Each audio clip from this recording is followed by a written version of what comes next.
This is Vic's Financial Strategy, and today you're going to learn about the truth about money.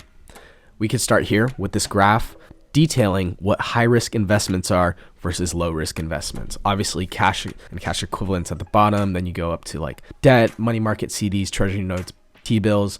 Further up on the risk spectrum, you can get to about real estate, stocks, high-income debt, junk bonds, you have it. And then at the top of the pyramid, somewhat the most riskiest investments, you'll find yourself trading options, futures, maybe investing in collectibles, whether that's NFTs, trading cards, cars, and then crypto.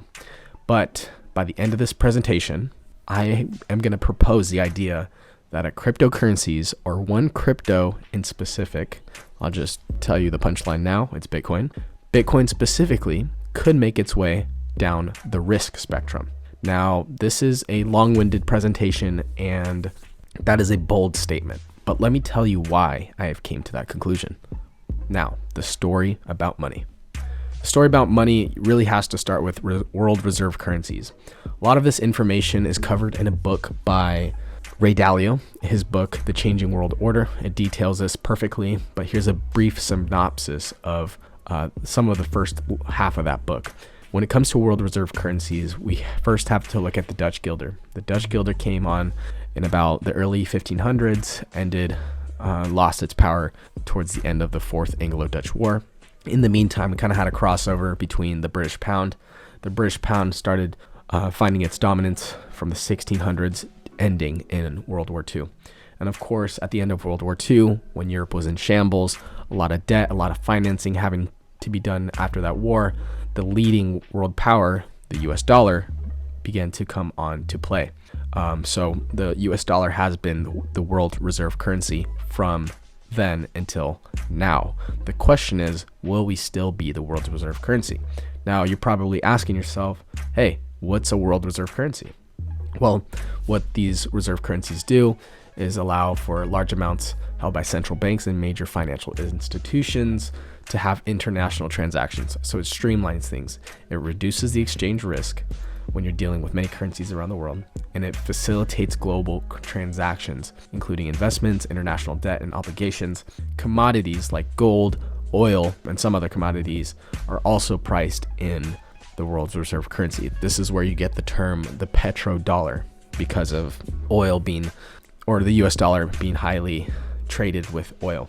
Speaking on that note, kind of going on that line of oil, here's the relationship between oil, war, and the US dollar. Now, this is all going to paint the picture about the truth of money. On October 2000, Saddam Hussein announced that he will no longer be selling oil for US dollars, and instead, he was going to be selling it for euros. So he said goodbye to the US dollar, and now I'm going to sell it for euros. That's something that the US didn't really like. And so by February 2003, 3 billion barrels of oil was sold for 26 billion euros. And in March, just a month later, the US invaded Iraq. Is that a coincidence? I don't know. Now, back then, President Bush was saying, at this hour, American and the coalition forces are in the early stages of military operations to disarm Iraq, to free its people and defend the world from grave danger. Now, did we invade Iraq, we as in the US? Did we invade Iraq to free its people from grave danger? Or did we have some beef with Iraq for not keeping the world's reserve currency in line, instead going for euros? I think it is the latter. Now, that's just one example. Here's another example. Venezuela, 2002, had the world's largest oil reserves ever in the world at that moment. What did it do? Same thing. It's sold the oil for euros instead of US dollars. And what happened? A coup was launched by the Bush team against Venezuela. Same thing in Libya, 2009, largest oil reserves in Africa. What did it do? It wanted to switch from US dollars to a gold currency called the gold dinar. And then, of course, Gaddafi, killed by NATO, backed by the US. So we kind of see a theme beginning to unravel. Conclusion: the world's reserve currency status is very, very important to the US. So that kind of paints the picture of the US dollar's dominance in the present tense, so in the last decade. But let's rewind a couple decades all the way back to 1870s, when the US dollar had its link to gold.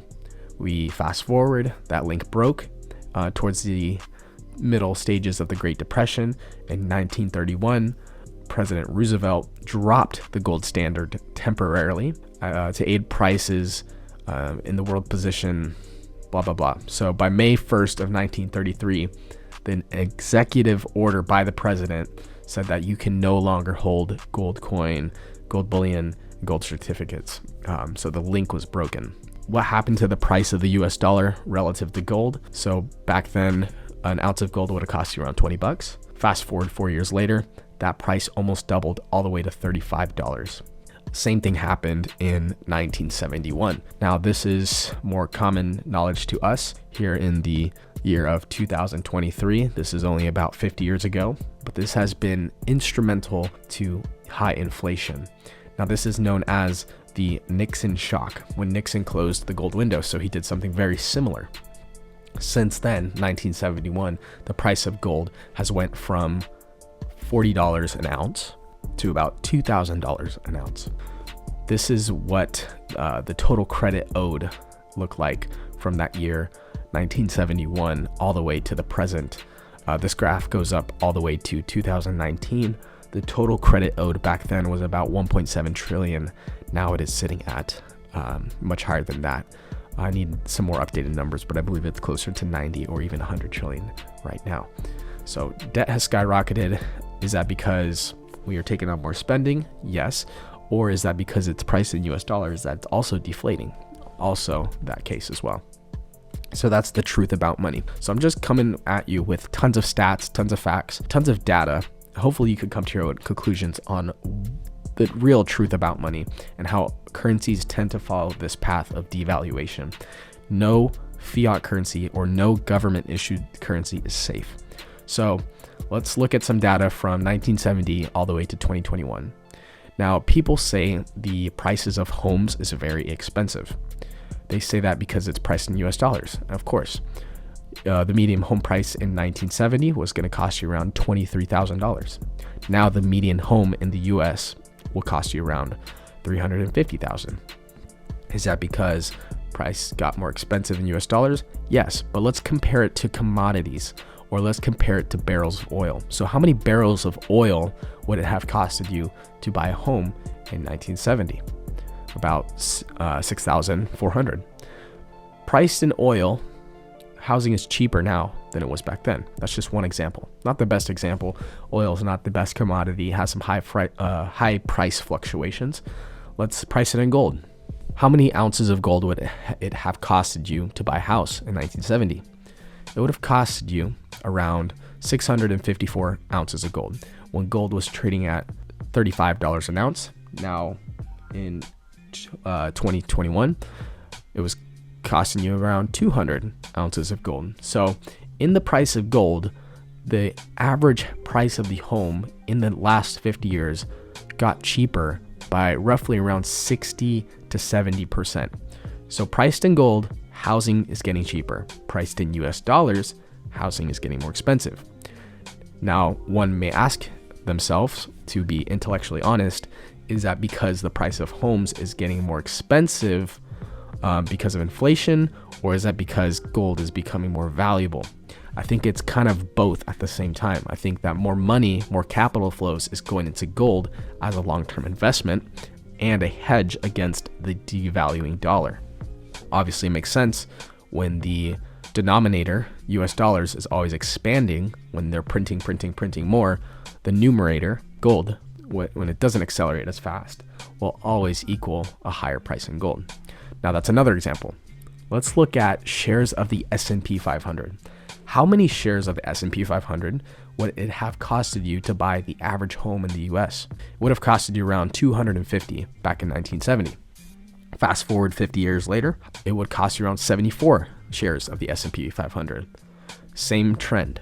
You need to think of money, or you need to think of value, honestly, different than just US dollars. Because if you think things are getting expensive in US dollars, you will be correct. But if you're intellectually honest and you price it in other things, you're going to see that some things actually might be getting cheaper relative to hard assets, things that don't devalue at the same rate of inflation from, say, 1970 to 2021.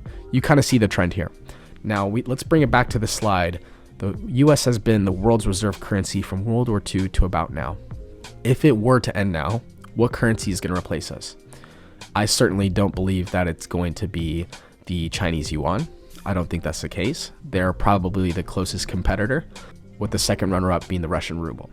Now, if you were to ask me in the next 2 decades, so the year 2030 to 2050, do I think the world's reserve currency is going to still be the US dollar? I think so. But there are always competing factors in the geopolitical world, and I want to propose the idea that Bitcoin, this little guy over here, might actually steal some market share from all the world reserve currencies. And let me present my bull case. But first off, what are the requirements to become a primetime world reserve currency? What do you need to be reserve currency status? Well, the first bullet point is you need to be a leading power and influence in world trade and military. So you need the economics to support that currency. We have the largest GDP in the world, the US economy, but we also have one of the strongest, if not the strongest, military in the world. Now you may be wondering, what's the other bullet points?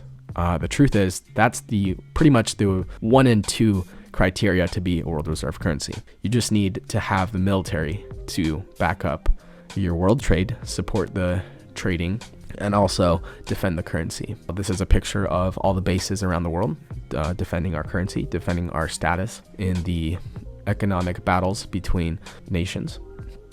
If I were to tell you that maybe a currency not backed by military, maybe backed by math, backed by code, replace that would be my case.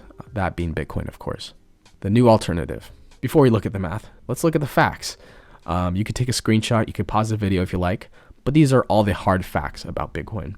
And I have a couple in bold just to highlight some of my favorites. Bitcoin is finite. It has a max amount of 21 million coins ever, so it can't be issued more like the US dollar. You can't just print more Bitcoin surpassing 21 million. That's just written into the code. Transactions are anonymous.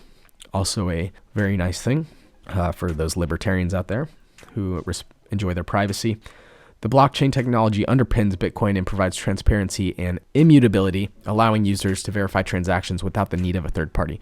Now, this is key. This is probably one of the best things about Bitcoin.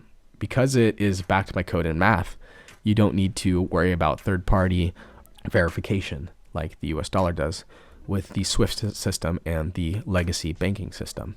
Bitcoin has a fixed inflation rate going up to 21 million. So as these last million coins are being mined, the inflation rate goes down significantly. So if you didn't know this already, about 19 to 20 million coins have been mined already. So there's only about 1 million coins left to be mined. And the last coin isn't set to be mined for another 120 years. So it's going to be a very, very scarce asset because the issuance rate has already accelerated the bulk in the first decade. If you were to ask me, how can I explain Bitcoin in one picture? I'll give you this picture. Infinity divided by 21 million. 21 million, the denominator, of course, being the number of Bitcoins to ever exist. And if you were to put any number in there, 21 trillion, 100 trillion, what is the price of Bitcoin?